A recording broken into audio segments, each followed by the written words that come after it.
ಓಂ ಶ್ರೀ ಗುರುಭ್ಯೋ ನಮಃ. ಹರಿ ಓಂ. ಒಮ್ಮೆ ಒಬ್ಬ ಶಿಷ್ಯ ಶ್ರೀಮಾತೆಯವರನ್ನು ಪ್ರಶ್ನಿಸುತ್ತಾನೆ, ಅಮ್ಮ, ಒಮ್ಮೊಮ್ಮೆ ನನ್ನ ಮನಸ್ಸು ದುರ್ಬಲವಾಗುತ್ತದೆಯಲ್ಲ, ಏಕೆ?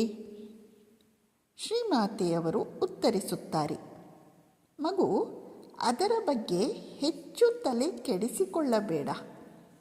ಶ್ರೀರಾಮಕೃಷ್ಣರನ್ನು ಬಿಟ್ಟರೆ ಈ ಬಗೆಯ ಮನೋದೌರ್ಬಲ್ಯದಿಂದ ಕಷ್ಟಪಡದೇ ಇರುವವರು ಯಾರಿದ್ದಾರೆ ಹೇಳು? ಮನಸ್ಸಿನ ಚಂಚಲತೆಯನ್ನೇ ಅನುಭವಿಸದೇ ಇರುವ ಮಹಾತ್ಮರು ಯಾರಾದರೂ ಇದ್ದಾರೇನೋ? ಮನಸ್ಸನ್ನು ಸರಿದಾರಿಗೆ ತರಬೇಕೆಂಬ ಆಸೆ ಇದ್ದರೆ, ಮನಸ್ಸು ದುರ್ಬಲವಾಗಿದೆ ಎಂಬ ಅರಿವು ಉಂಟಾದರೆ ಅದೇ ಒಂದು ದೊಡ್ಡ ಪಾಠ.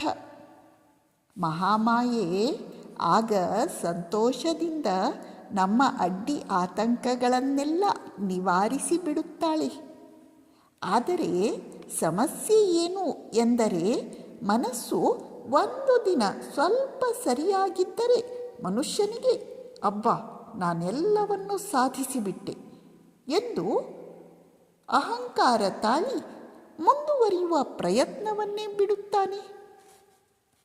ಆದರೆ ಮನಸ್ಸಿನ ದುರ್ಬಲತೆ ಇದೆಯಲ್ಲ, ಇದರ ಮೂಲಕ ದಯಾಮಯರಾದ ಶ್ರೀರಾಮಕೃಷ್ಣರು ಪ್ರತಿಯೊಬ್ಬ ಸಾಧಕನಿಗೆ, ನಿನ್ನ ಸಾಧನೆ ಇನ್ನೂ ಮುಗಿದಿಲ್ಲ, ಕಾಮ ಲೋಭ ಮೊದಲಾದ ದೆವ್ವ ಪಿಶಾಚಿಗಳು ಹತ್ತಿರದಲ್ಲೇ ಇದ್ದು ನಿನ್ನ ಮೇಲೆ ಆಕ್ರಮಣ ಮಾಡಲು ಅವಕಾಶಕ್ಕಾಗಿ ಕಾಯುತ್ತಿವೆ ಎಂದು ಎಚ್ಚರಿಕೆ ಕೊಡುತ್ತಿದ್ದಾರೆ.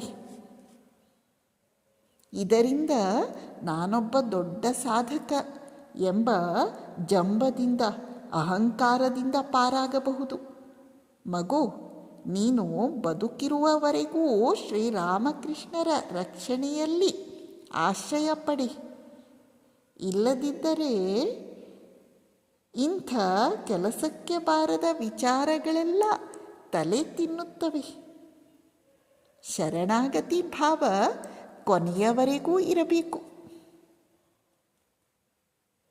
ಶ್ರೀಮಾತೆಯವರ ಈ ವಾಕ್ಯಗಳಲ್ಲಿ 3 ಮುಖ್ಯಾಂಶಗಳಿವೆ. ಮನಸ್ಸಿನ ಚಂಚಲತೆ, ಮನೋದೌರ್ಬಲ್ಯ ಎಲ್ಲರಿಗೂ ತೊಂದರೆ ಕೊಡುತ್ತದೆ. ನಾವು ಅದನ್ನು ಧೈರ್ಯದಿಂದ, ಭಗವತ್ ಸಹಾಯದಿಂದ ಎದುರಿಸಬೇಕು. ನಾವು ನಮ್ಮ ಚಂಚಲತೆಯಿಂದ, ದೌರ್ಬಲ್ಯದಿಂದ ದಣಿದು ಹೋಗಿದ್ದೇವೆ ಎಂದು ಪ್ರಾಮಾಣಿಕವಾಗಿ ಭಗವಂತನಲ್ಲಿ ಮೊರೆ ಹೊಕ್ಕಿದ್ದೇ ಆದರೆ ಅವನು ನಮಗೆ ಖಂಡಿತ ಸಹಾಯ ಮಾಡುತ್ತಾನೆ.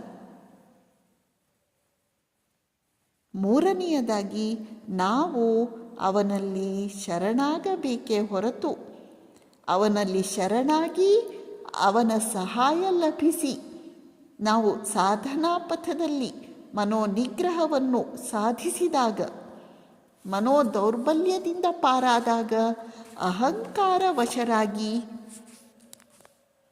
ಅವನಿಂದ ದೂರ ಹೋಗುವಂತೆ ಆಗಬಾರದು. ಏನು ಅದ್ಭುತವಾದ ಮಾರ್ಗದರ್ಶನ ಇದು! ನಮಸ್ಕಾರ.